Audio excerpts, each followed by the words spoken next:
Hey guys, welcome back to another episode of the Butterfly Effect podcast, and today it's a comment reacts video, and it is all about Life is Strange, the discussion that probably is central to, well, just about everything regarding romance or no romance. And it is, which camp do you sit in? Amberprice, Pricefield, or no romance? So mate, did you want to reveal the scores of our poll? Sure, so first we'll start with Pricefield, which got the lowest answers, and this really surprised me. It falls down at 23%. Amberprice gets the majority with a big whopping 40%, mate, while no romance just slightly behind at 37%. So fairly split, mate. It is. I thought that maybe no romance would be a bit more lower. I'd probably say I'd almost expect Pricefield to be nearly neck on neck with Amberprice, and then no romance to be like wailing like really far behind. So this is actually really surprising. Tell you what, mate. Because I must say that I thought Pricefield was going to walk this. Now, if you go over to sort of like the subreddits, there's two communities, Pricefield and Amberprice. Pricefield has 15,600 members in it, while Amberprice has 1,500. So a whopping difference there. So I know that like not all of these Reddit fans, because it's a massive community, are going to even know about our channel. So I do think like our poll is kind of like from a small pool anyway. So I'm still of the opinion that out there are way more Pricefield fans, and this poll would have been different if it was like, if we were more known basically. But still though, like, to see Amberprice on top, don't get me wrong, I like it actually, but yeah, it took me by surprise.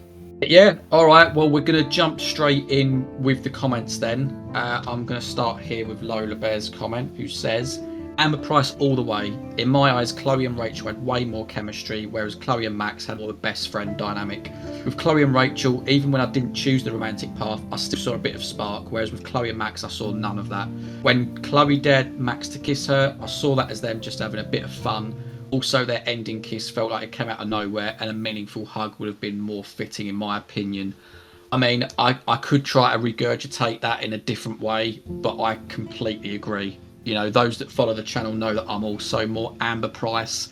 The chemistry is just there for me. I even hark back to simple scenes where, when they're just chilling in the truck, and they're talking about like their past and their parents, and they're really going on a journey together, aren't they, the two of them? Whereas I feel like with Max and Chloe's relationship, there's almost an air of detachment there a little bit, because Max has been away.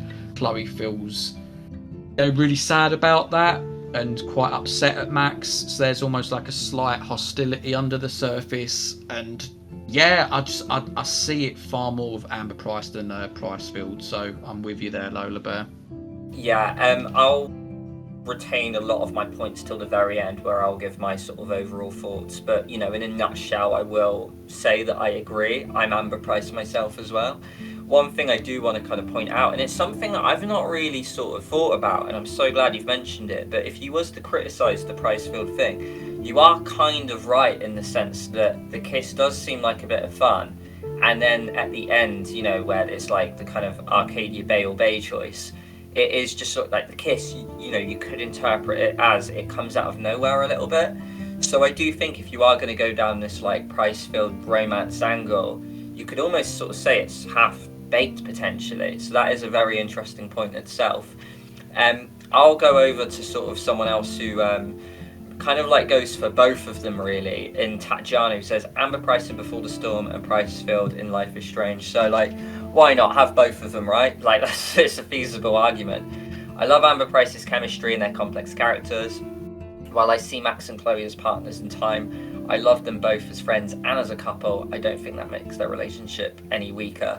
And I completely agree. I do think for me, Pricefield is a strictly friend thing. They are almost like sisters. They're like childhood friends. And I feel like that is so special, and I almost don't think you need that romance layer in there. I think their friendship is just the main feature, and I do sort of look at their relationship as a friendship one. And if someone who's in the Pricefield camp who really sees them as romantic, who's really salty about that comment I've just said there, I would disagree and say that no, friendship's just as special. So yeah, like, it's not a knock in any sense. I just think that they're meant to be friends. So we're now going to move over to Arcadia Stormchaser 6773's comment, who said, no romance on this. Max and Chloe, I felt, had a more of a sisterly bond. As for Amberprice, and I know most will disagree with me, but I really feel like it's a toxic relationship. And given what we know about Rachel, I don't know if she truly loved anyone herself. You know what? I've said this, right? I've put my nail in the coffin, or like, you know, I will say that I am Amberprice. However, the one slight thing that dissuades me from it is that thing, like the photo of her and Frank in Life is Strange 1. And I do find it odd that there is this sort of sense that she was cheating on Chloe with Frank, or that she was also sleeping with him as well. So there is that element of doubt there. So I've got to admit, I do somewhat sympathise with your point. And I think as far as Max and Chloe, like I've said before, yeah, they're absolutely more of a sisterly bond. But yeah, I think the Rachel Amber thing, I think, is very interesting, and I think she as a character certainly merits her own video. So we'll have to get round to that, mate.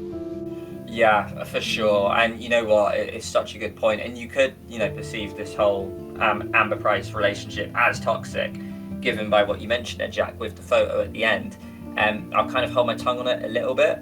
But yeah, you're totally right. Like, as much as I am an Amber Price fan, it's not a perfect camp either, but I really like that as well. I think there is some cool writing, and there is also like a lot of ambiguity where a lot is open to interpretation, to be honest. So the next one, we've got Scribe of Rhapsody, who says, I'm gonna be honest with a real hot take here. I do not like the main characters in Life is Strange. The concept and story is great, but I found Max and Chloe to be very unlikable, so I never cared much on who ended up with who. Now that's fair, and to be honest, like, we've got a really good video, which is a Life is Strange hot take video, where a lot of people do believe that Chloe is a toxic person. So if you want our thoughts on that, feel free to look at that video for that one. But you know what, like, that is fair, Scribe. If you didn't get a kick out of the characters, then, you know, like, I can't blame you for not wanting to pick anyone here. Also, another video, Scribe, is Max Caulfield overrated? You might get a kick out of that one as well. So just plugging content at this point. Why not? We rarely do it. Why not? Yeah. Let's give us a bone, guys. And we're now going to move over to what I think is this final comment from Zuzkaz09. Says, since seeing Life is Strange for the first time, I've seen Chloe and Max as strictly friends. And I think, to save me sounding like a broken record, yes, I completely agree with that. I don't see any romance whatsoever. But yeah, I mean, that is the comments we had in the video, so thank you for submitting them, guys. But Jack, I just kind of want your thoughts here. Why do you think, in a nutshell, then, that Amber Price, you lean more to that than Pricefield? I think fundamentally it comes down to chemistry. It really is to do with those scenes. Like, you know how in episode 1 of Before the Storm, you get a moment where you can say to, oh, you know, I thought we was going to be something more.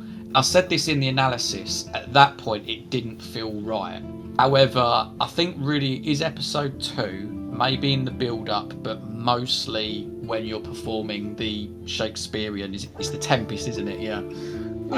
And it's just the two characters on stage. They're clearly performing, but you can see that there's something undersurface, that they're talking to one another.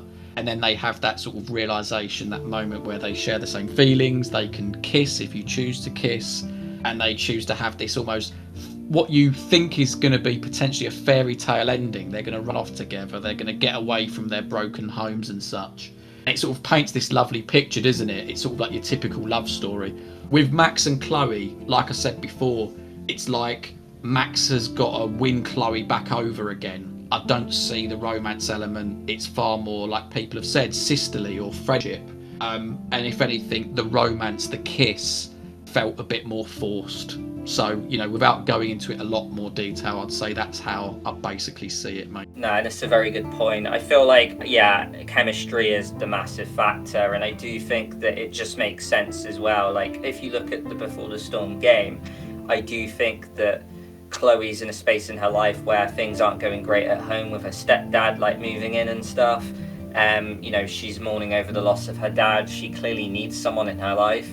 And then you have Rachel, who's, you know, the most popular girl in school. She's doing drama. She's hanging out with a so-called, like, a lot of, like, fake people. And she sort of sees Chloe as someone who's just true to herself and real. And when they kind of, like, start hanging out, the bond is just so instant. I really bought into the writing and their chemistry. And I just thought, yeah, like, these two people clearly like each other. And I know you can play it platonically, but I do think it makes more sense to play it romantically. And even when you play the original base Life is Strange game, like, when sort of, like, Chloe finds out that Amber has potentially cheated on her, like, you can tell she's really heartbroken by it. And you see by all the missing persons posters, I know you would still do that for a friend and that, but, like, I just get the impression that, you know, she had this plan to go to California with a girl she romantically loves, and then that fell through, and that's just what completely sends her on the rails. Now, when I look at Pricefield, now, you know, I know people can think it differently. It really depends how your brain's wired, but I don't know. I just think I'm not the kind of person who could, like, I don't know, kindle a spark romantically with an old childhood friend. And I, like, because you think about it, these guys have been playing together since they were kids. They were doing the pirate thing, then they spent ages apart. I know they're kids, and you do have to take that into account, that there is youth at play here. They don't know what they're doing. But Max did essentially neglect Chloe, stop texting her, a really vulnerable point in her life where she needed her best friend. And then for her to walk in and stuff and then kind of, like, take that mantle again, I just don't really buy it. And I get the sisterly bond, I think they're best friends, but I just never subscribed to that Pricefield romantic thing. And I know a lot of people out there, like Jack, people are going to be coming at their pitchforks with us, because I know, like, this poll doesn't say it, but there are a lot of Pricefield fans, mate, and we, you know, I'm sure there's going to be comments right now that have been written that, like, absolutely hate our guts right now, but it's just kind of the way I see it.